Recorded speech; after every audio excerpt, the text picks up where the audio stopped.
I think one of the things that we're lacking the most in our society is autonomy in our bodies and sort of being able to check in and say, this is what's happening, and this is what I'm feeling, and trying to start to assess, okay, I did this last night and then I didn't sleep well. Okay, I ate this food and then I was bloated. Instead of just looking at these symptoms in isolation, start being your own doctor. Start trying to figure out where these symptoms are coming from, because there's a lot of power in that. There's a lot of wisdom in the body, and nobody knows your body better than you do. And there's a lot that we can do just on an individual level to start getting to know our bodies and to start fostering health through that. So I think, really trying to be a little bit more observant and empowered in terms of the choices that you're making health-wise, because everybody is different.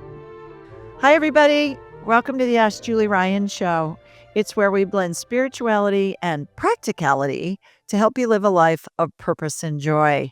We have Dr. Chloe Weber with us on the show today. Chloe says she's a mama on a mission. I plan to find out exactly what that mission is, how it began, and how it can help all of us live healthier, more productive lives. In addition, I have lots of questions about Chinese medicine and herbs, and what's the difference between them and Western medicine and pharmaceuticals? And why do Chinese herbs seem to have a special energy frequency to them? Please remember to subscribe, leave a comment, and share this episode with your family and friends. Now let's go chat with Chloe. Chloe, what a treat to have you on the show today. Thank you for making time for us. Oh, thank you. It's such an honor for me to be here. I'm so excited to finally get to chat with you. Oh, I feel the same way. Mutual Admiration Society, and this is the first time we've actually gotten to meet. You say you're a mama on a mission. What's your mission and what was the catalyst that began it? What is my mission and what is the catalyst? It's interesting because it's sort of become a dual mission. So my first mission was to expand the reach of Chinese herbal medicine and use them for public health interventions. So I am very obsessed with Chinese herbs and the system of Chinese herbal medicine and how we can use that in order to build health, to create a proactive medical model to counter the current reactive medical model that we have with pharmaceuticals and Western medicine. Okay, so let's explore that for a That's minute. one small mission of mine. Okay, but that's a big one. So what got you to be obsessed with Chinese medicine? Well, let's see. I had done acupuncture for quitting smoking cigarettes when I was a teen, and then later for allergies. And I was looking to start doing something in the realm of public health. And once I started volunteering in public health and in hospitals, I was realizing that so much of it was just putting a Band-Aid on the issues that were there instead of addressing the underlying ailments that were going on. So I sort of stumbled into a school of Chinese medicine in Colorado when I was trying to figure out where I wanted to do my master's. And I absolutely fell in love with it because it's just such a beautiful medical paradigm that's so safe and so effective. So from there, I started looking at, the different ways that we can practice in Chinese medicine. So it's very hard to get a job as a doctor of Chinese medicine. You can't just, there are some jobs in hospitals and some places you can get, but really you sort of have to start your own thing. And in the West, what I found is that people are really well attuned and well aware of acupuncture. Even if you're a little bit nervous about the idea of having needles put in you, you've heard of it, you know somebody who's done it, whether it's for fertility or for pain. Those are some of the most common things that we see people use acupuncture for. But here, I really wasn't seeing anybody using Chinese herbs to the capacity that I see them used clinically and that I was watching them be used in China in the hospitals. And so I really felt like creating a model that allows people to understand and to use the full scope of our medicine, which includes customized herbal formulas, was going to be the most powerful way to really help people shift their health moving forward. What is it that you really were attracted to you said, and I'm paraphrasing here, I don't remember exactly what you said, but what I'm hearing in my head is the elegance and efficacy of Chinese medicine. I know nothing about Chinese medicine other than acupressure, and herbs. That's it. I have no understanding. So this is one of the reasons I was so excited to have you on, because I have a bazillion questions, just basic questions about what is it? I know it's ancient, but how does it work? How does it differ from what we know as medicine in the Western world? And what was it that really piqued your curiosity when you first were exposed to Chinese medicine? Yeah. Well, so in Chinese medicine, I think the fundamental difference is that we're looking for the underlying patterns of disharmony within your body, right? So I always like to use a headache as an example. So in Western medicine, if you have a headache, you're going to get a painkiller, right? But we have no idea where that headache is coming from in Western medicine. So we're just getting rid of the pain and moving on with our day, which largely is effective in certain circumstances and necessary in others, right? But what we want to do is we want to understand what's actually causing these disharmonies, these patterns, these symptoms that are showing up. So in Chinese medicine, that headache might be due to deficiency. You might be totally run down. You might not have enough electrolytes or water. You might just be burning the candle at both ends. You also might be super stressed. That impacts the liver in Chinese medicine. The liver is in charge of the free flow of qi, of energy throughout the body. So when you get very stressed, that qi constrains and that can cause energy to rise up to the head, right? It could be from digestive disharmony, which we know also. In that sort of a headache, often you're going to see a band. You're going to feel like there's a band around your head. So in Chinese medicine, instead of just looking at the symptoms and trying to get rid of the symptoms, we're trying to figure out what is causing these symptoms and how can we bring the body back into homeostasis. So it's much more elegant, it's much more proactive, and it actually gets to the root causes of the ailments as opposed to just getting you out of somebody's office very quickly. Though I do always tell my patients, I'm like, I don't want you here forever. I want to see you. I want to get you better from whatever you're coming to see me for, and then we can do check-ins. But I want you out living your life and feeling healthy and good, not coming to get acupuncture every week. But that being said, when it comes to herbal medicine in Chinese medicine, what we do is we have about 400 different herbs in our pharmacopoeia. So these herbs are herbs that we select to create dynamic formulas. So as I was talking about, say with like the liver in terms of stress in our system. So when somebody has a headache and that's caused from what we call liver qi stagnation, so stress causing stagnation of qi within the body, the stagnation of energy, we're going to have herbs that are going to support the movement of the qi in the liver. So these are likely going to be herbs that have anxiolytic properties, right? They're going to help reduce anxiety, calm the mind, soothe the spirit in Chinese medicine. But we're also going to have herbs that are going to increase blood flow to the brain. I should maybe take some. So it's dealing with the symptoms that are arising, but we're also building health fundamentally by addressing those underlying imbalances. Because once you address those imbalances, you really have the potential to live your most vibrant life and really live in health and harmony. So to me, I think what attracted me so much to this system was that it's just such a radically different perspective on health. I just do not understand, we're seeing it today very viscerally with the response to the United Healthcare CEO who just got shot. The healthcare systems, the pharmaceutical systems, the Western medical model is literally killing us.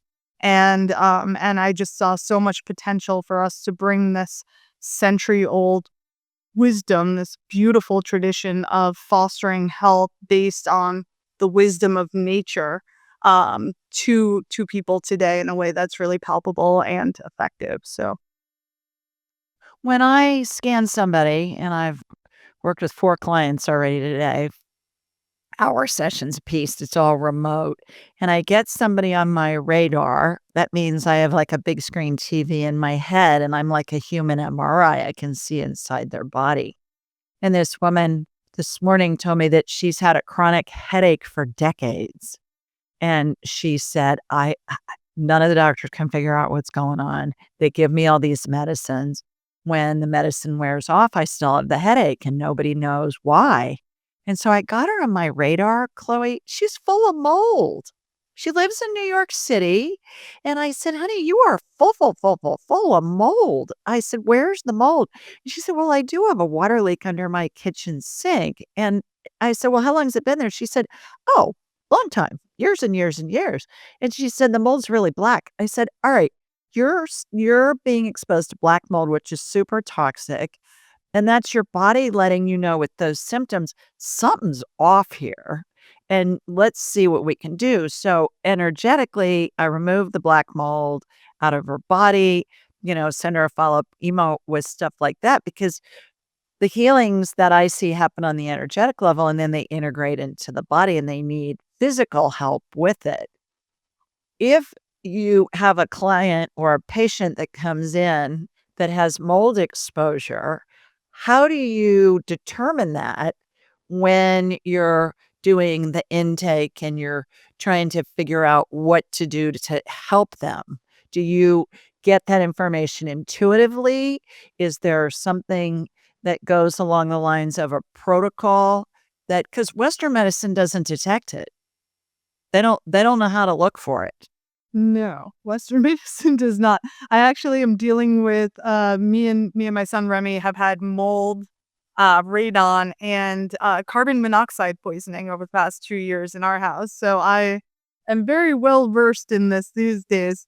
But when it comes to Chinese medicine, we do a very intensive intake. So we're gonna look at your tongue, which is an external representation of your internal organs, I've and heard it's that. something that's pretty Yeah. easy to actually do. We're going to take your pulses. So from your pulses, we're not just looking at your pulse rate. We're actually feeling the state of the different organs within the energetic push of your pulse on your wrist, on both wrists. So we're checking 3 different points on each wrist and then checking the power of each of those different points. And then on top of that, we normally do a 30-minute to an hour intake where we go through basically all of your past, present symptoms, experiences. We might even go into like, what was your birth like? How did that go? When did this happen? I think that that's one of the things that is a very basic thing for practitioners to start looking at is when did this symptom occur? Like, when did this start? Did you have some sort of an emotional trauma around that time? Was there a shift in your environment? But in Chinese medicine, it's interesting because it sounds like very sort of woo-woo medicine because we use environmental descriptions in order to we use environmental terms like dampness, cold, heat, wind in order to describe the physiological actions that are going on within our bodies. So back in ancient China and Eastern traditional Eastern medicines, like they did not have microscopes. They didn't know how to diagnose mold or certain pathogens. But in our system, we will find that through our examination as dampness or damp heat, sometimes damp cold. You might see it as something we would call as phlegm misting the mind. So we have these different terms for what's going on, but really what we're seeing is that there's some sort of pathogenic invasion that we need to clear out through our herbs and acupuncture. So it actually is pretty phenomenal at treating mold and sort of stealth pathogens like Lyme and Epstein-Barr and all of these sort of wonky ones that are really difficult for Western medicine to assess. So I have to assume that you're using a lot of intuition when you're doing this. And do you find that you get information just kind of downloaded into your head where you're being led of what to ask next as you're doing the intake and you're saying, okay, this fits together based on my training. And oh, by the way, I'm being led to ask my patient this other question that may or may not relate to whatever it is that you're discussing. It's so funny you say that because I was just talking to my intern who's about to graduate from Chinese medicine school, and I was saying that it's wonderful to go to school and you learn all of these incredible acupuncture points and protocols and all sorts of stuff. I was like, but when you get out of school, it's just jazz. Like I always think of it as like as a musician, if you're a jazz player, you learn all the fundamentals. You're probably incredible at the classics, but like you go and you just play. And so like once you're sitting there with another human, it really is about sort of sitting there and holding space and trying to energetically tap in and be like, what is this? Like, what does this person need? Like, both in terms of their health, but also their soul right now in this moment from me as a practitioner. Because, sometimes your patients just need a hug, like, and sometimes there's just, there is that underlying piece that a lot of practitioners don't have the time, the space, or the training to really get to. Well, and I concur about there's always an emotional component that's in place before any kind of medical condition materializes. And I will do that at the end of a session with somebody. And it's always, there's always, always, always, always something there. Maybe something that's benign, like somebody called you a whatever, when you were 3 and it hurt your 3-year-old low feelings at the time, or it may be something dramatic. This gal with the mold, I always explain it doesn't matter what it was. What matters is as soon as we illuminate it, it eradicates what I call the energy block where it originated. And in her case, she was 7 years old. She was in a car accident with her parents. Nobody was injured, but it was really traumatic emotionally for her. And she's in her 70s now. And she said, "Oh my god." I told her I think the year was 63 or 64 or something. And she said, "Oh my god, I haven't thought about that in decades." But as soon as I said the year, she knew instantly what it was. And it looks like it forms a little energy block to me, Chloe, and it looks like a little kernel of unpopped popcorn. And here's my layperson explanation. I'd love to hear your take on this. And then emotional energy piles on top of it until there's enough pressure that causes a blowout in the energy field membrane, which is the container that I see that holds the energy of the spirit and the body. And they got a leak. And so once we illuminate it and as soon as we illuminate where that energy block began, it eradicates it, the energy field membrane heals, the person goes back to working on full power. And I would say 99% of the time with my clients, something will come up. Sometimes it's past life. And then we'll correlate it with what's going on in their current life. But they always know as soon as I say, here's the year, they'll say, "Oh, yeah, that's when my parents got divorced. That's when I went to a new school. That's when I got divorced. That's when whatever." It's fascinating to see how quickly they know exactly what it is because that information comes into their head. Do you find something similar with your patients? Absolutely. I feel like exactly as you said, sort of shining that light allows them to accept the reality of the trauma or whatever it was and how that has rippled throughout their life ever since that happened, even if they've just been sort of trying to shove that down a bit. One of the things that's really fun with Chinese medicine also, and I'm sure you see this with your clients, is like each of our organs in Chinese medicine have a different emotion. And so that's another way that's really fun for us to play with finding out what's going on with somebody. So the lungs store the grief in Chinese medicine. So that's a Oh, super interesting. common one for us to see is if you see somebody who has a chronic cough or lung cancer or anything going on with their lungs that they can't clear, like was there some sort of grief around the time that this started? Did something happen that you haven't been able to let go of? The heart is joy, and you don't want too much joy, but you certainly don't want too little. And so it's sort of trying to find that balance within each organ. The middle way is like a very important concept in Chinese medicine, where it's like you want all of the emotions in balance. You don't want too much of any of them, but you also want to feel each and every one of them. So I think that that's always an interesting one to play with patients also and sort of say, you know, I, and you can often, for us, we can feel it in somebody's pulse. We'll say, I feel like you have an aversion to sadness.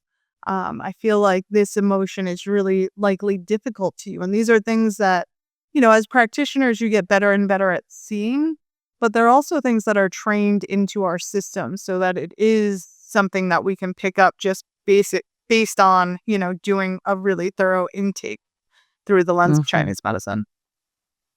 I don't know about too much joy. I'm like, "Bring it on." I don't know that somebody can really have too much joy. I'd much rather be on the joyful side of the scale than Definitely on the on the sad. joyful side. The books talk about the excess joy being running naked up the top of the hills, Mhm. joyful. So I think they're really I think the classical text on that is sort of referring to like either schizophrenia or like bipolar, where you're Oh, going okay. like too Alright. far on that up. I'm not gonna be running naked in any hilltops because I don't wanna scare anybody, let alone myself, running naked someplace, but anyways, yeah, that's hilarious. I wanna back up for a minute and get a little granular with you since I really don't have an understanding of Chinese medicine. With the herbs that you have, when I look at Chinese herbs, they have an energy to them that's different from the rosemary or the thyme or the lavender plants that are in my garden that are growing or that I bring inside or I dry or I buy dried herbs from the grocery store or someplace like that. Is it a different kind of herb?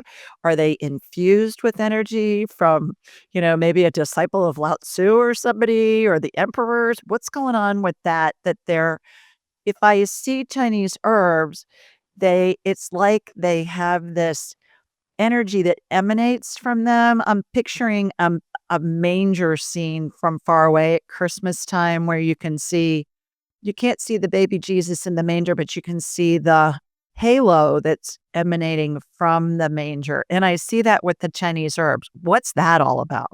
I love that you say that. I'm so obsessed with it's like it's truly embarrassing how much I love this medical system. Our herbs are just so powerful.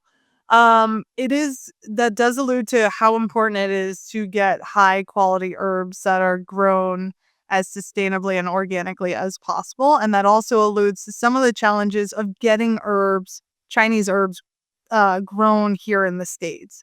I do think that there's a tremendous amount of energy and chi and wisdom that is coming from the land in China. And I know a lot of people who have tried to grow these herbs in the States, and some of them work, but a lot of them we really just cannot replicate the efficacy of the plants coming from China. And one of the things that I love about my products with both of my product lines is we use a spagyric extraction technique. Have you ever heard of this? So it's a really cool extraction. It's super unique. So what my extractor Warren does is he takes all of the Chinese herbs and he tinctures them in organic grape alcohol. So that's said to be the spirit of the plant.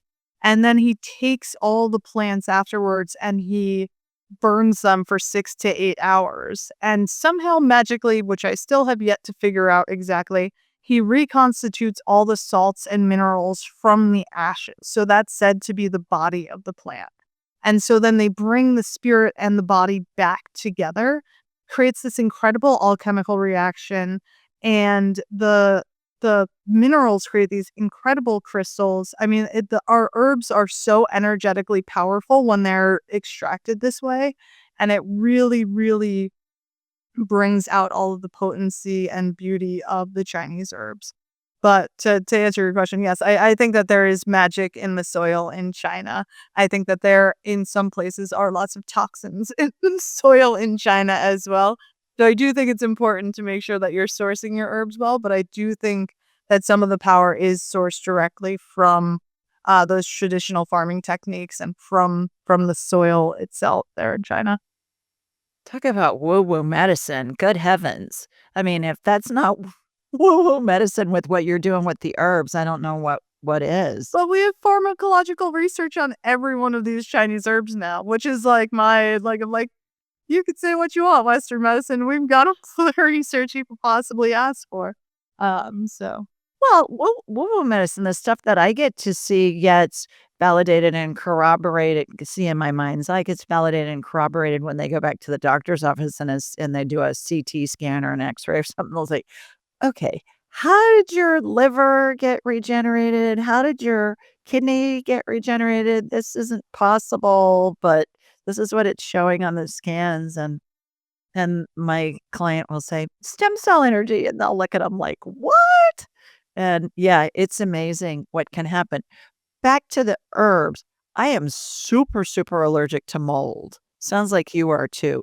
You talk to me about dried herbs, and my first thought is they are full of mold because they're dried and God only knows where. I know coffee beans are really moldy. I know chocolate's really moldy because they'll harvest the cacao beans or the coffee beans, put them in 40 or 50-foot tall piles in some warehouse someplace in the jungle, and then they'll be to dry supposedly, and then they'll scoop them up and put them in bags and send them all over the world. So when I'm thinking of the Chinese herbs, I'm thinking, good heavens, if I take that stuff, am I going to just get an amazing mold reaction from that? How do you ensure that mold isn't a problem? With for my companies, I only source from this one company, Spring Wind. And so they have been around since the 70s, and the founder, Andy Ellis, was just obsessed with making sure that we were getting the highest quality, cleanest herbs on the market. So they have every single batch tested. So we have COAs on every herb for mold, for heavy metals, for any sort of pesticides. And then what I love about our extraction technique also is that we're getting the raw herbs. So we're getting those COAs. I'm not getting an extract from someone. I'm getting literally, I mean, I just happen to have them. Like, I just happen to have a big thing.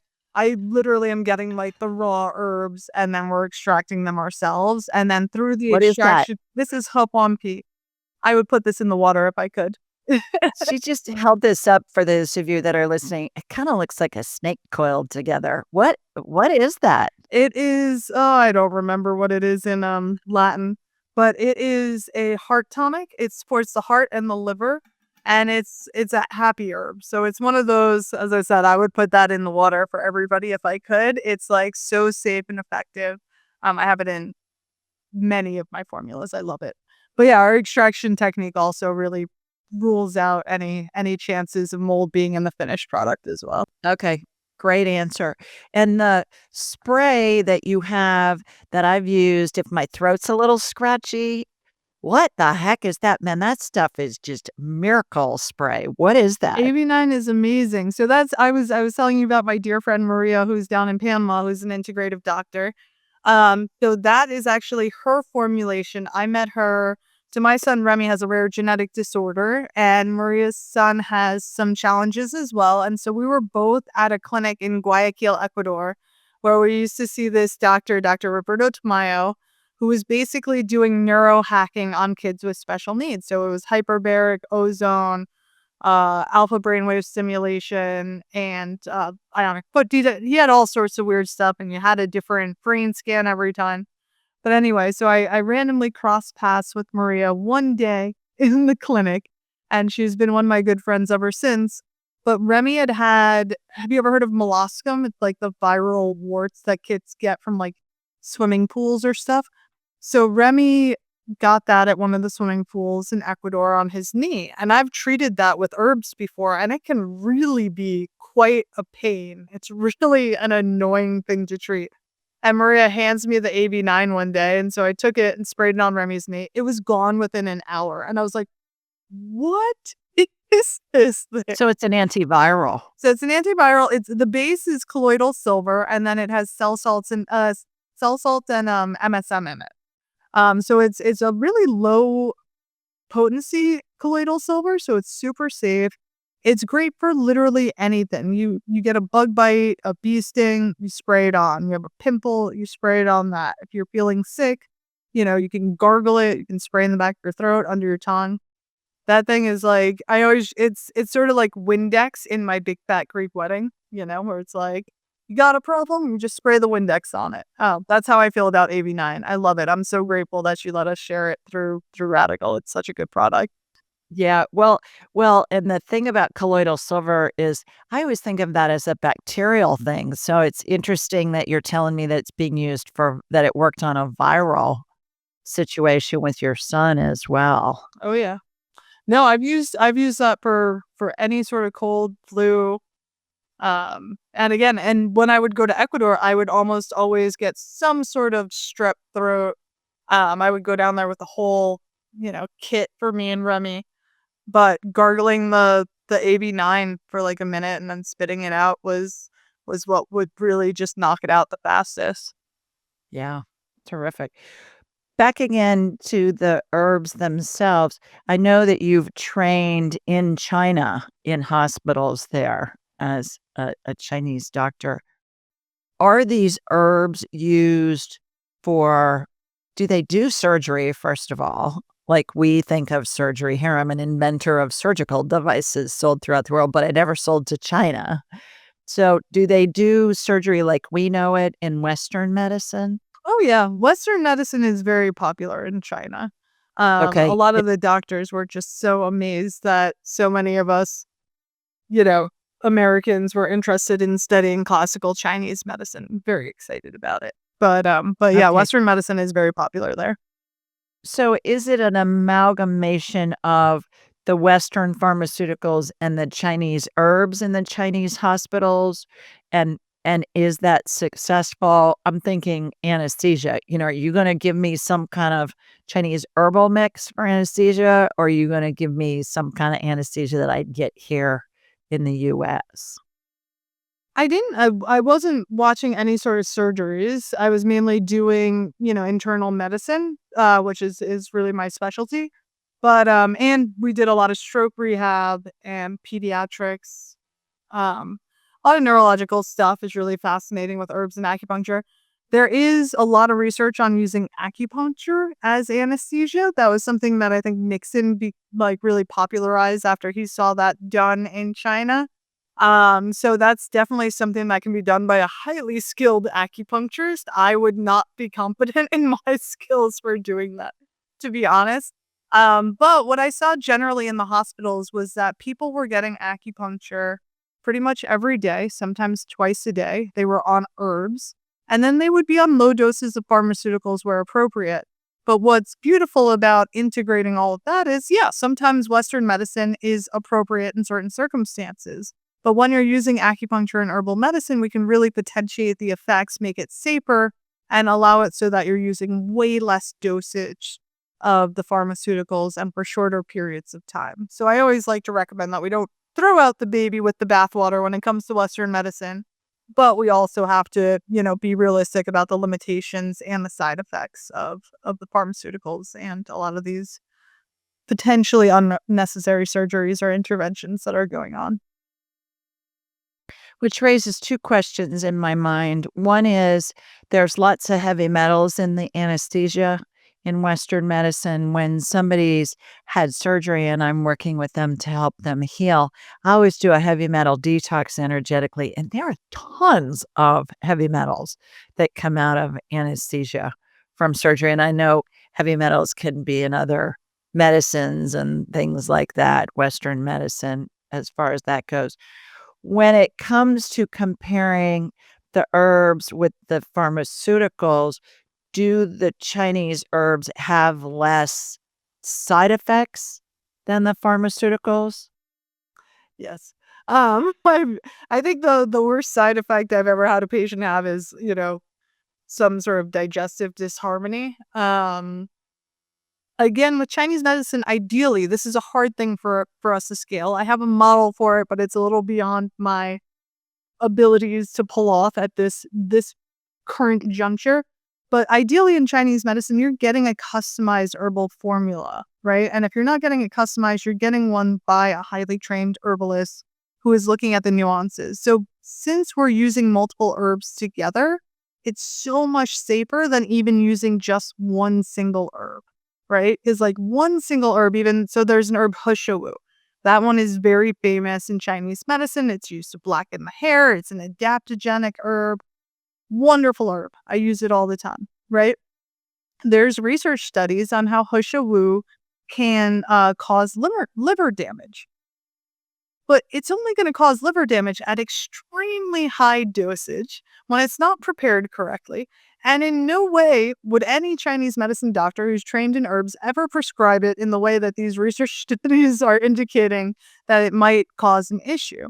right? So we're using these herbs together so that they're much more safe and much more effective. So even if there's an herb that can potentially tax the liver a little bit, there are other herbs that are going to support liver function and balance that out. So herbs are super safe and effective. One of the things that I also like to point out is that, like, we know that nature is so much more brilliant than we will ever be. Like, our bodies are so much more brilliant and complex than Western medicine, than we will ever understand. And that's exactly the same with nature. So when we're using herbs to heal, we're bringing that wisdom into our bodies and allowing that to connect with the wisdom of our own bodies in a way that these, chemically derived uh, pharmaceuticals just do not have that level of nuance and understanding and connection with our natural energy. As you're saying, the energy of these plants is integrating with the energy of our bodies in a way that I can't imagine that pharmaceuticals are doing. Well, in pharmaceuticals, a lot of them are made from plants. I mean, certainly aspirin, which is over the counter, but good heavens, aspirin can cause a lot of side effects like brain bleeds and gut bleeds and stuff like that. When I was pregnant with Jonathan, my son, it was about maybe a week before I had him. My mother and my grandmother, I was living in LA at the time, and my mother and my grandmother were out for back-to-back baby showers 2 weekends in a row. And my grandmother, who was in her 90s at the time, had been told by her doctor to take a baby aspirin every day.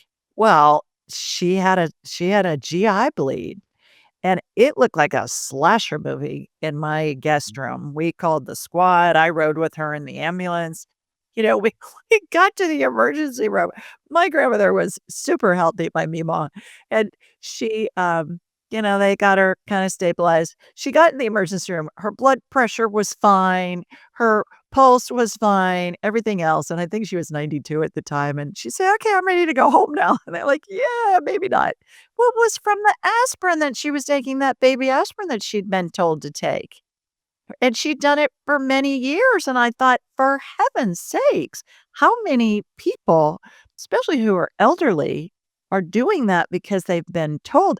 And that was crazy that that had to happen to her. It's horrific. I mean, again, I think that the current outrage is exemplifying the state of despair and frustration with the medical paradigm as it is.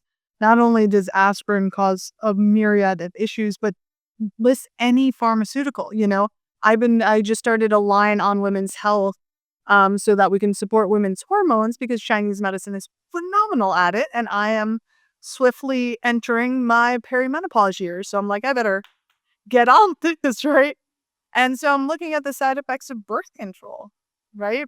And so these are what we're giving to young teenage girls in order to regulate their cycle, which A, reduces our ability to detoxify if we're eliminating our cycle. B, it not only causes multiple nutrient deficiencies, it causes dysbiosis, but there's a tremendous amount of research on it impacting the development of our brains and causing lifelong issues, and it's like, maybe we should look into these, and maybe we should actually inform our patients and each other about what's going on, what the long-term implications of these medications are. But I think so many doctors don't know the long-term implications, and the research is obviously not really going to happen once these drugs are approved. These pharmaceutical companies have zero interest in providing research on how these drugs are causing harm.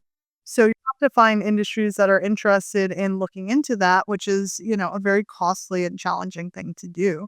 But again, when it comes to, even something like aspirin that is originally from an herb, it's like, once you hone it down to this one constituent and give you a ton of that one constituent, then it's much more likely to see side effects when you're using whole plants together. There's so many different phytochemicals in there that are working together to support you. It's just a completely different dynamic. On the birth control thing, everybody I know, I was on the pill probably for 20 years, and And I'm reading this stuff now and I'm thinking, "Oh my goodness," the damage that it could have done and maybe did, and maybe I've healed it since I've been on the other side of perimenopause. Menopause is when you haven't had a period for a year. So once you're done with your periods, then you're in menopause for the rest of your life if you're a woman. So, but the thing that's so interesting about it is that research that's coming out now, and they're finding that it's not the end all be all, and it can cause a whole lot of other problems. And I know I've read articles about, I think it's Prairie murifica that was used in Thailand. The first known use of it was 7 or 800 years ago, and it was used for menopausal and perimenopausal symptoms. And I think these women been using this stuff for forever, and they knew. I know in Europe, the bioidentical hormones have been used for millennia and in different forms, certainly from herbs and then in the last century or so with a prescription, but they were way ahead of us in the US with all of that stuff. Well, in the US, we just started including women in research studies in the 90s. Yeah, Like, true, good point. so it's like, and also I always love to point out that Western medicine is the third leading cause of death in America. So, the level of short-sightedness and the lack of concern of understanding the female body and how it's working and what we're going through is so pervasive. I mean, I'm sure you've had the experience, as has probably every woman on here, any woman listening, to go to your doctor and say, "Hey, this is what's going on in my body, and I'm feeling this kind of way, or I'm having these symptoms." And, I think 50% of women have had a doctor tell them that those symptoms are all in their head because it's something that they just don't understand. I think only about 20% of Western doctors are actually trained in menopause, which is something that 100% of women are going to go through. So with Chinese medicine, we have thousands of years of evidence-based research on the safety and efficacy of our system in supporting women's hormones effectively. And it's one of the things that I treat most commonly. It's one of the things that I love treating most. Infertility also. I mean, any women's health issue, Chinese medicine just has such a beautiful framework in order to support our hormones, no matter what it is that we're going through, PCOS, endometriosis, all of it. And obviously infertility is one of my favorite things to treat because being a mom is my favorite thing in the world. So it's such a blessing when you get to help other women do that. I'm sure that's something that you've gotten the joy of doing in your work as well. Mhm. Well, and in my life, His Majesty, we call my son His Majesty, he's the center of the universe.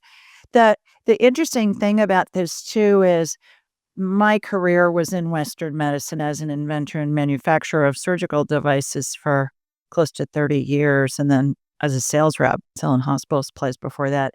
And Western medicine, I think, is fantastic. If I've got an acute situation, if I'm bleeding out, you take me to the closest level 1 trauma center. They're gonna fix me. They're gonna do surgery on me. They're gonna do what they need to do. They're just not trained in the healing modality of somebody that doesn't have something acute. And it's not the doctor's fault, it's the model. It's their doctor's bag includes their prescription pad and procedures, and that's it. And they haven't been trained in anything else. And I think what we're seeing, certainly with a lot of Western medicine doctors, it's the number one burnout career in America and perhaps in other parts of the world. And so I feel badly for these doctors because they've got 6 minutes to spend with a patient, and they're not judged on how many people they heal, they're judged on how much billing they can put in through the insurance, which is gonna bring in their revenue into their practices. And that's why I think on one side of the equation, it's a blessing that we're seeing that because it's encouraging us as individuals to search out for other things. Talk to you, talk to somebody like me, do other different what I call part of the healing equation. There's lots of different modalities that we can put together to help with the healing puzzle. And I would love to hear your take on this, Chloe, but the people are dying off who just would do what the doctor told them to do without questioning. And we have access to all of this information now. And certainly my generation, and you're a lot younger than I am, your generation and others, they don't just take it at face value anymore. I find that with the older people that they still are in that mindset that if the doctor tells me to do this, I'm going to do it. And whereas if a doctor tells me to do some, I'm asking them 15 million questions and I'm researching it on my own and I'm using other modalities to help me heal. Are you seeing that change in the zeitgeist in Americans and in other people that are primarily used to the Western medical system? I do. I think people are really fed up. I think COVID really elucidated some of the issues with the system overall. Having people wait until they were nearly dead before they would go to the hospital, and then clearly a lot of the different policies were just completely fabricated and nonsensical. Um, I think people are disillusioned with the Western medical model, to say the least. And I think not only are they disillusioned with it, but many of them are getting rejected for the uh, for the treatments that their doctors are actually recommending. So they're being forced to go outside of the Western medical model in order to find alternatives because their insurance isn't even covering it. And again, I agree with you completely. I do not envy the job of any Western medical practitioner. I think every one of them, I'm certain, if not every one of them, almost every one of them went into this with the hope of healing a lot of people and helping people. I do not think that doctors are getting into that job in order to scam people. But I do think that the system has just gotten so bastardized that it's absolutely atrocious. I do think more and more people are opening up to alternative medicines. I It's a bit of an uphill battle to some degree because it's also something that needs to and is getting more and more accessible over time. But I think currently, there is that sort of financial barrier to entry. And that's one of the reasons why I lean more on herbs as opposed to acupuncture. Because in China, herbs are the backbone of the medicine in China. That's really the foundation of it, besides lifestyle and exercise and movement and dietary therapy. But in China, you're getting acupuncture, multiple times a week. In America, that's just not financially possible, even if you have the time to do that. Or if you have the time, you don't have money. If you have the money, you don't have time. Either way, getting acupuncture multiple times a week in America is very unlikely. So to me, I'm like, herbs are a way that you can create a ritual and start building health day by day. Whereas acupuncture is a little bit more difficult. But yeah, I'm looking forward to seeing these things become more and more accessible to everybody as we expand the reach. I'm starting to see that there are big university-based medical centers and other medical centers that are private, where in their oncology units, they have an acupuncture clinic. And I know people, I have clients, I have friends where they'd get chemo and then they would immediately go to the acupuncture practitioner and have a treatment because it lessens the side effects of chemo. And I believe that since this is starting to materialize on especially in the academic medical centers. Not a lot of them, but there are enough big ones that are starting to implement that we're gonna see a shift in that. I hope so. It's very interesting. It's a really interesting time in Chinese medicine in America. So in a lot of the hospitals, if we can get jobs in hospitals, they do sort of make us use protocols with our patients. So any of that nuance of who is my patient and what do they need is taken out of the the relationship with our patients. It's just, here are the acupuncture points that have been shown to help with X, Y, or Z. So you are going to do those points. And also, Western MDs and chiropractors can take a weekend course in acupuncture and get called acupuncturists. So you also have to be cautious of who you're working with. If you want true acupuncture, you've got to work with somebody who has an LAC after their name. So that means licensed acupuncturist. We have a bunch of different letters. I'm like a doctor, Chinese medicine. I don't even know what my doctorate is. I'm doctorate of acupuncture and Chinese medicine, but I also have the LAC after my name's a licensed acupuncturist. We might have MSOM. So we have different, getting licensed as an acupuncturist is technically a master's. You can go on and get your doctorate. But as I was saying, a lot of MDs and chiros can do basically a weekend course. And a lot of them, especially MDs, get much better insurance uh rates than we do. And in Chinese medicine, just to give a brief background on our training, so just to get the master's in Chinese medicine, to get licensed as an acupuncturist and herbalist, we do the course equivalent of 4.5 master's degrees or 2 law degrees in 3 years. And that's just our base level education in the States. So it's a little bit more intensive than a weekend course. And there's a lot more nuance and study that goes into it that allows us to really go to a deeper level of healing with our patients. So it is cool. It's wonderful that it's being incorporated. I'm personally trying to figure out how we can move this forward in a positive way, so that we are integrated more, so we're getting more research in there, but also while honoring the traditional values and perspectives of Chinese medicine. I've never had acupuncture. Does it hurt? How big are the needles? What's what's involved? I mean, I lots of people have done it and survived, but It's a totally fair question. It's really can be fairly intimidating when you see some of the needles. The needles are actually so they're filiform, so there's no hole within them, and you can fit 30 acupuncture needles in one hypodermic needle. So one needle that you're getting a shot from, you can fit 30 of our needles in. They're about the size of a hair. So you really, I wish I had one on me, but you can really, they're very, very pliable. It's kind of astounding that we can actually even get them through your skin in some circumstances. Some areas might be a little bit more tender than others. We tend to do a lot of points on the feet and on the hands. Those are really powerful points. Those also great areas where you can do sort of acupressure on yourself. So some of them might, be a little bit of a pinch or a little bit uncomfortable when the needle goes in.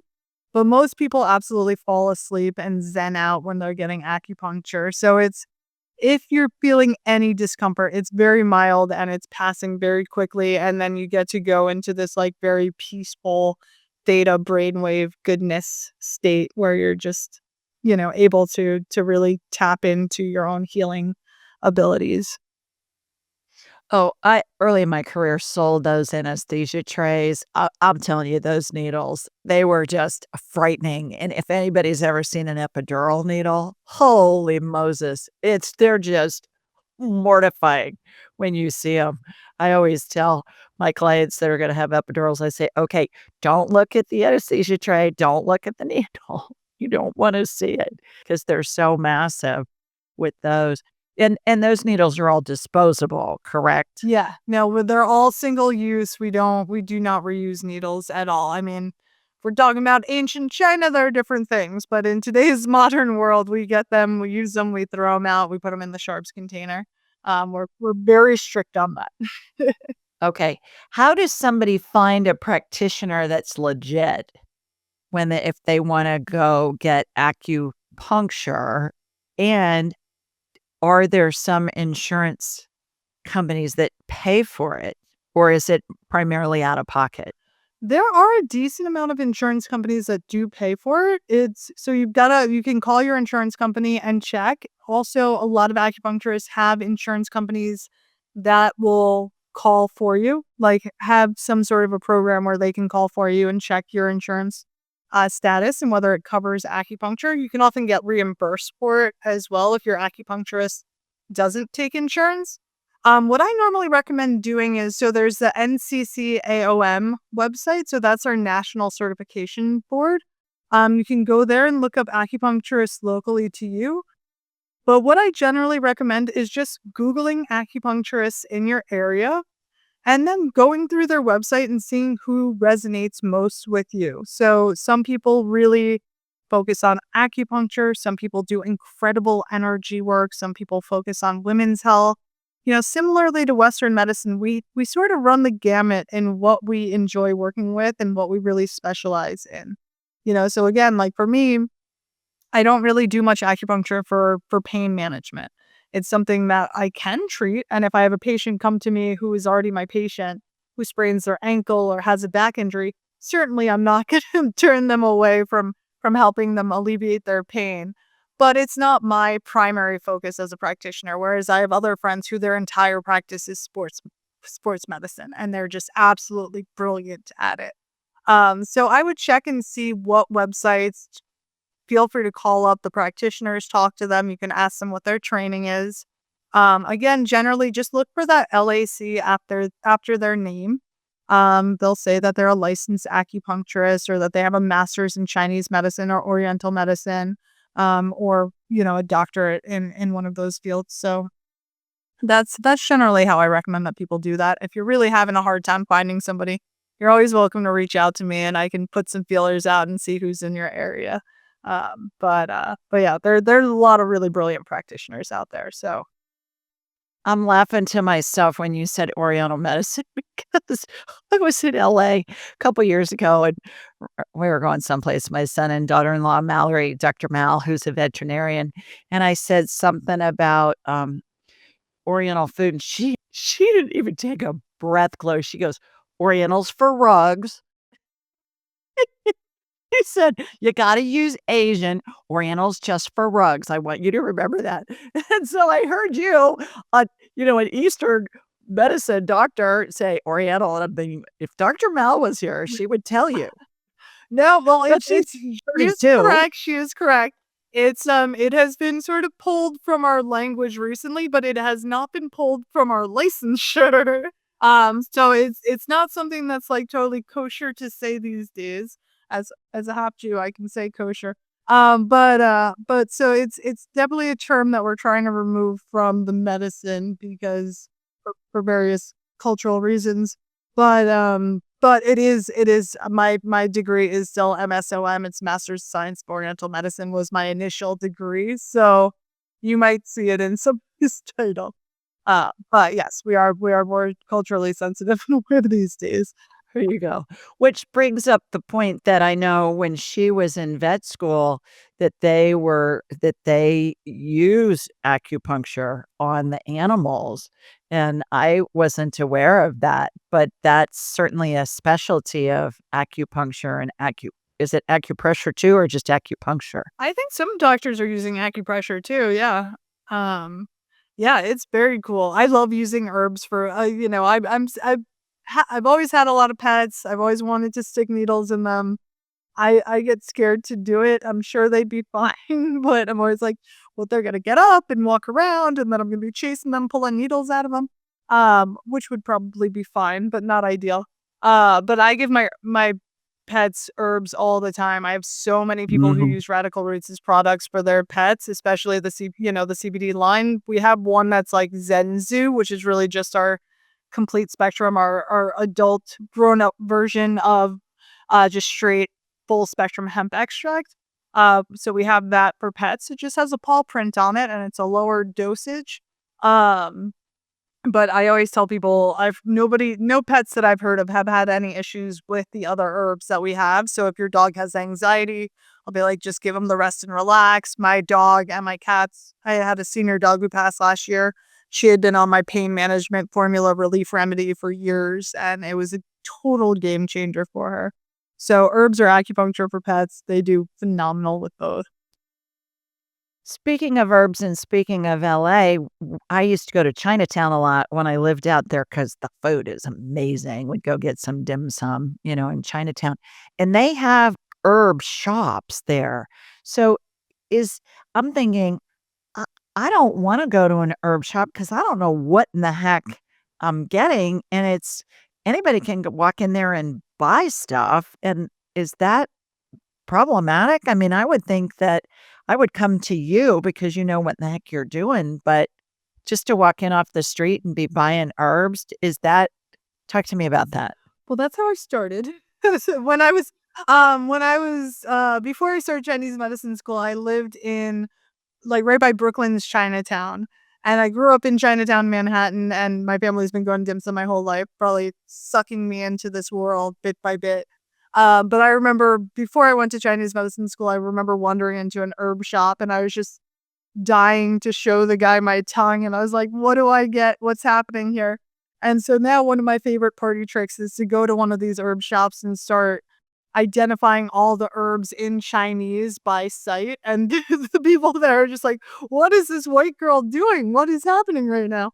Um, so so I've never seen them miscategorize herbs. So they have the herbs that are there, but I herbal medicine, especially Chinese herbal medicine, is so nuanced in terms of how we are creating these formulas. We really don't use single herbs. There are some that you could use as a single herb. You could take some ginseng, ginger is a Chinese herbs. We use a lot of different spices as herbs, cinnamon, fennel, cardamom, all Chinese herbs that we use regularly, a lot of medicinal mushrooms. These are things that I would recommend getting ideally organically somewhere and starting to incorporate into your diet and maybe making teas with mint tea, ginger tea. Um, Chrysanthemum is a great one that we use a lot. So there are ways that you can start doing it. I'm always I do have concerns about people taking dosages of single herbs that are inappropriate for their constitution. It's easy to read something online and to say, "Oh, well, this is going to be right for me." It's much more effective when you have a practitioner again who really understands the nuance of what's going on underneath the body and underneath the symptoms that are presenting. Also, I do worry about the pesticides and heavy metals that might be on some of these herbs. So, you know, to me, I'm very picky about the foods and the herbs and everything that I put in and on my body. So that is, so I don't personally buy herbs anywhere but from Springwind. Mountain Rose Herbs also has herbs that people can get organic as lay people. I think there are a couple other ones that you can get them also if you wanted to play around and start making teas yourself or something. Mhm. Okay. I got just a few more questions as we're starting to wind down here. What exactly is hemp and why is it so powerful when it's combined with Chinese herbs? Well, hemp is the bane and beauty of my existence. It is such a powerful Is hemp plant. marijuana? Is Uh, hemp it's a sister plant to marijuana. So it's in the same family, different genus. So it's basically CBD. You've heard of CBD, right? CBD is a cannabinoid. CBD is it's a big thing. I mean, a lot CBD oil, CBD whatever, and people swear by it because it helps reduce pain. It helps reduce pain, helps reduce anxiety, reduces seizures. That's how I got into using hemp with Chinese herbal products was because my son Rennie has intractable epilepsy and I didn't want to put him on seizure meds considering the side effects of most of these meds and the fact that most of the kids with his disorder do not do well with seizure meds. Most of them are on 4 or 5 different pharmaceuticals and having tons of seizures still. But so hemp is really a sister plant to cannabis. But in terms of hemp products that you're gonna get, basically CBD products, they breed the plant so it's very high in CBD and very low in THC. So if you're getting a product online or at a store, then it has to have less than 0.3% THC. So the THC is the part of the plant that creates the psychotropic effects. And what we ideally want to have in a product is you want to have a full spectrum product. So you do want a bit of that THC in it because it activates different receptors in the brain and the body and potentiates the actions of the CBD.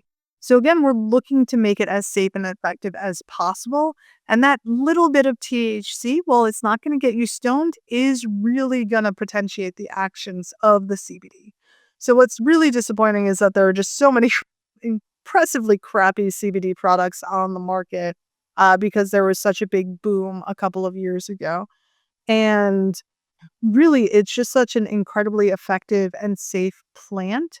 And it not only allows people to use it instead of different pharmaceuticals, but it helps potentiate the actions of different pharmaceuticals so that people can reduce the amounts of those farms that they're on again or wean off of those farms. So, particularly like SSRIs and pain medications.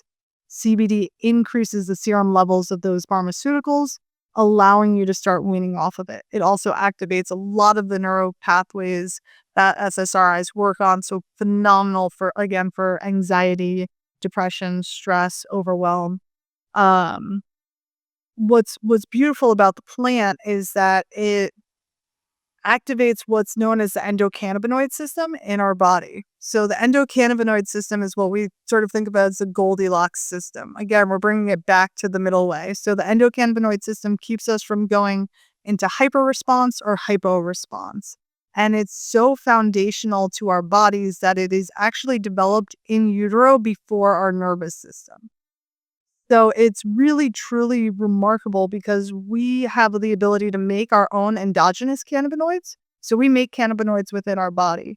But what happens with those is once they're used, then they're sort of broken down by these different enzymes and we can't use them again. So we make them, but as we go under stressful events, as we have physiological, neurological stressors, we're running through our stores of our endogenous cannabinoids. So that's why taking these exogenous cannabinoids through a CBD extract was such a powerful thing for people to start ingesting. So hemp used to be in our diet and then it was taken out due to regulations. Once we started bringing hemp back through the CBD boom, people were just seeing such remarkable results. But then, as with nearly everything, money and greed sort of took over the market, and also pharmaceutical companies realize that about 50% of people who get on a high quality CBD extract are able to get off of their pharmaceuticals. And so once that sort of started coming to light, the restrictions became more and more strict. So I've literally never successfully run an ad for Radical Roots in the 6 years that I have had my herb company.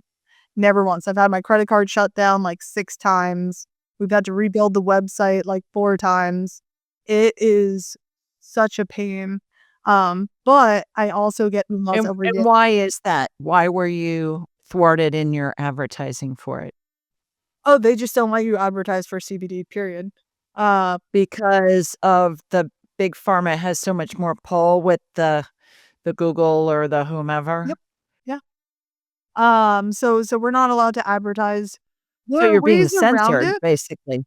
Huh? You're censored, but your ads are being censored. Yeah. And there are ways around it. You can manipulate the system, but that takes money and time and it's it's a expertise that I as a practitioner primarily and an entrepreneur secondarily do not have the resources for. So it's something we're working on and there are other ways to market and educate people. But but it's a really challenging thing. And it's really heartbreaking because I literally get emails every day from people who are like, this product changed my life. That product changed my life. This stopped my kid's seizures.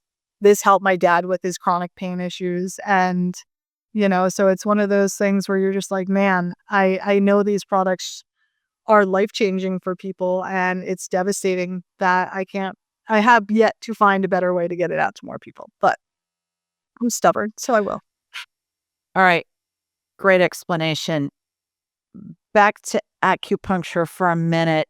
Acupuncture, acupressure, my understanding is it gets the chi or the energy to move. From from a spiritual standpoint, what's going on there? When I see energy move throughout the body, it can take a number of different ways. What I'm talking about seeing in my mind's eye. When you put an acupuncture needle in what do you call it, a meridian Mhm. that has a block, what happens there to the energy? So again, when we're looking at the free flow of chi and blood throughout the body, we're looking at those 12 energy meridians that you were mentioning, right? So either an internal disharmony can cause a blockage of chi. So it can be stress, or it can be a cold. It can be anything going on internally, mind or body, right? Or an external invasion. So it could be an injury. It could be, again, some sort of, Lyme or whatever. It's causing some sort of stagnation of chi in an area. Basically, what we're doing with the acupuncture needles or with acupressure is trying to remind the body. We're bringing the body and the spirit to that point to remind the body what should be happening there. Our body already has that innate knowledge. So we're not doing anything to the point. We're just giving the body the awareness that there's a blockage here. We need to bring energy here to enhance the free flow of chi in that area and either support the movement or support the organ that is along that meridian. So each of those meridians, again, are corresponded to these different organs, which correspond to different sounds and tastes and emotions and all of these different things. So it's all intertwined and kind of fascinating. But it really is just a reminder to your body to go to this area and to check in there and to bring that energy there and start bringing nourishment to that area. I do a lot of healings with brain matter. And brain matter, and my analogies are hilarious, Chloe. I mean, they just come in from spirit. I'll think, oh my God, they're going to think I'm nuts. But brain matter looks like thick cooked oatmeal to me, has the consistency of soft butter. When I see scar tissue in the brain from some kind of a brain injury, whether somebody fell off their bike when they were 4, or whether they've played football or been in a car accident or whatever, scar tissue in the brain looks to me like chicken cartilage, the kind that you'd see in a chicken breast with the bone in, that white flexible stuff. And then when I watch the scar tissue get removed, it leaves a divot. Stem cell energy is used to regenerate that brain matter. And when the brain matter's all regenerated energetically, the neural pathways light up instantly. And it looks to me like neural pathways in the brain look to me like laser beams that crisscross a room in a museum as part of the security system, or an office or a home. If you watch Ocean's 11, you can see the Asian guy who's the gymnast, and he's jumping over the laser beams or crawling under them or something like that. Is that a representation from a visual, from what I'm seeing in my mind's eye, of what you experience with acupuncture, where it's like, boom, that energy lights back up and now it's flowing properly? Yeah, a Are we lot. talking about the same thing? Yes, very similar. And it depends sort of on how you're working with the body. So it depends on what you're working with and in terms of what the symptom is. Sometimes it's more clearing something out of there. But in clearing that, the idea is to allow that free flow of chi and blood throughout the body.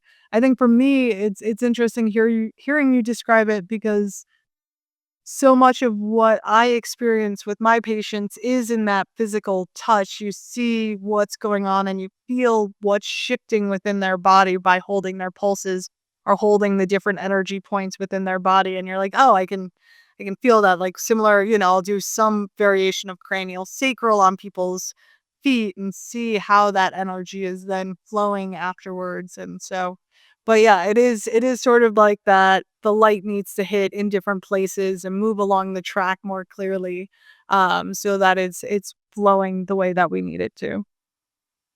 You've referenced the tongue several times during this conversation. Can you give us a couple of examples of when you look at somebody's tongue?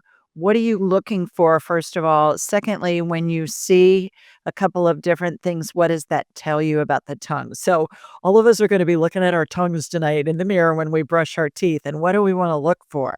Do it. It's such a cool way to start assessing your health.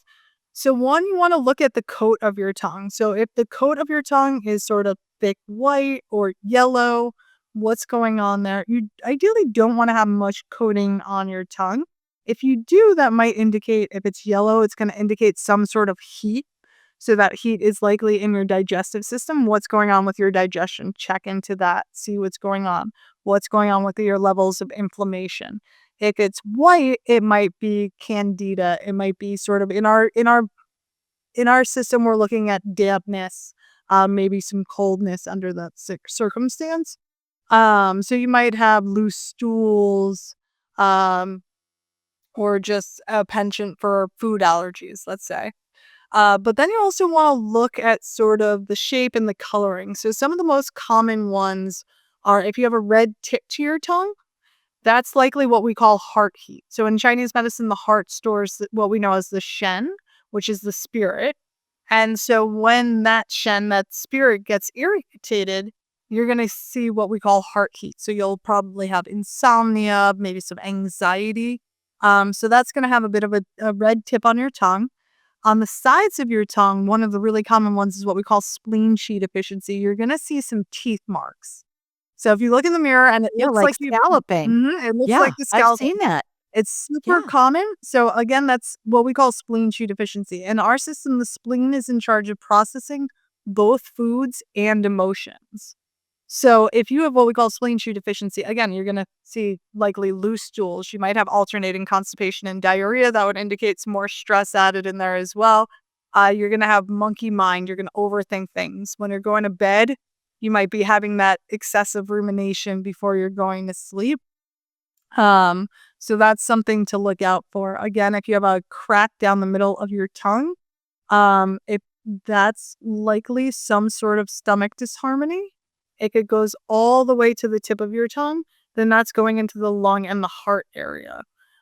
So when we talk about organs in Chinese medicine, another side note that I probably should have said earlier is that when we talk about the organs, we, in some circumstances, are talking about the physiological actions of the organs, but for the most part, we're talking about the energetic actions of the organs. So if I say you have heart heat, that doesn't mean that you necessarily have a physiological issue with your heart. It just means energetically, there's something that is going on with your heart. And so that's a pretty important differentiation to make because I don't want anybody getting all freaked out that their spleen is that they need to get their spleen checked under some sort of path lab or something. Mhm. Okay. 2 more questions, I promise. Obviously, I'm fascinated with this conversation, and you've been educating me, and I know everybody that's listening to this too, so I appreciate that. If a person was gonna make one positive daily choice, what would you advise that choice be? Better sleep, healthier diet, positive community? If what would be, even if you can narrow it down to one thing, what is one thing that everybody listening and watching can do to improve their health? Huh. I mean, you touched on the main ones, but because I do think that all of those basics, movement, sunlight, high quality foods, high quality sleep are really important. I think one of the things that we're lacking the most in our society is autonomy in our bodies and sort of being able to check in and say, this is what's happening, and this is what I'm feeling, and trying to start to assess, okay, I did this last night and then I didn't sleep well. Okay, I ate this food and then I was bloated. Instead of just looking at these symptoms in isolation, start being your own doctor. Start trying to figure out where these symptoms are coming from because there's a lot of power in that. There's a lot of wisdom in the body and nobody knows your body better than you do and there's a lot that we can do just on an individual level to start getting to know our bodies and to start fostering health through that. So I think, really trying to be a little bit more observant and empowered in terms of the choices that you're making health-wise because everybody is different. So, um Yeah. I think that that's a great one. And think how boring the world would be if we were all the same. Ah, that would be awful. Yeah. Boring. Last question. Why do we incarnate? Whew. Why do we incarnate? Um, for me, I think it's a soul's evolution. I mean, I've learned this life has been such a fascinating one for me with the journey I've been on with my son in particular. He is just such a beautiful, magical soul. He's taught me so much. And to me, there's just absolutely no way that we weren't put together on this planet in order for us to grow and heal together. And so to me, that's the lesson and the blessing. And for me, I just want to continue to grow and learn and to serve and to see um how that journey goes, you know? Yeah. Beautiful. You are extraordinary, my girl. Good heavens. You are brilliant. You do a great job of distilling down complex philosophies and practices and ancient practices into understandable languaging that the novice like me can really take in and have it make sense to me without it being up in the clouds somewhere and some kind of, doctor speak kind of a thing that I wouldn't understand. So the work that you're doing is really profound. And I know the work that you're doing with your son is profound. And you talk about how much joy he brings you. I know it's been hard and it has been a very difficult journey for you to go through. We didn't even get into talking about your son, but I know just one little tiny bit of it, and boy, hats off to you for your courage and your determination to really discover what's gonna be best for him, and as a result, what's helping other people around the world. So, thank you from the bottom of my heart and everybody listening and watching for the work that you're doing and for how many people you're helping around the globe. I really I really appreciate it. Well, thank you so much. It's such an honor to be here, and I love all the work that you're doing. And truly, for me, the greatest blessing is I do truly feel so honored to both be a practitioner of Chinese medicine and do my small part of bringing its wisdom to more people. And I'm just awestruck at the beauty of my son and his tenacity. So it's a joy. It is definitely a challenge, but I'm really grateful for it, and I'm really grateful for the opportunity to be here. And I believe running Yeah. is fun. Okay, so how do people learn more about you and your work? They can check me out at radicalrootsherbs.com and on social at radicalrootsherbs. I'm most active on TikTok, oddly enough. But I'll try and get some of those up on Instagram as well. Um, and I also have maxieherbs.com, which is my new women's line as well. Okay. And for anybody that wants to try Dr. Chloe's products, you just go to askjulieryan.com, go to the sponsors page, you'll find it. There's a discount there. Thank you for extending the discount for my community. We appreciate that. And I highly recommend that you go to her website and check this out. But you can get to her through askjulieryan.com on a sponsors page too. And we'll have all that stuff in the show notes. Thank you for joining us, everybody. I hope you learned a lot. I know we've given you a lot to think about. In the meantime, sending you lots of love from Sweet Home, Alabama. Mwah! And from Colorado, too, where Chloe is. We'll see you next time. Awesome. Thank you so much.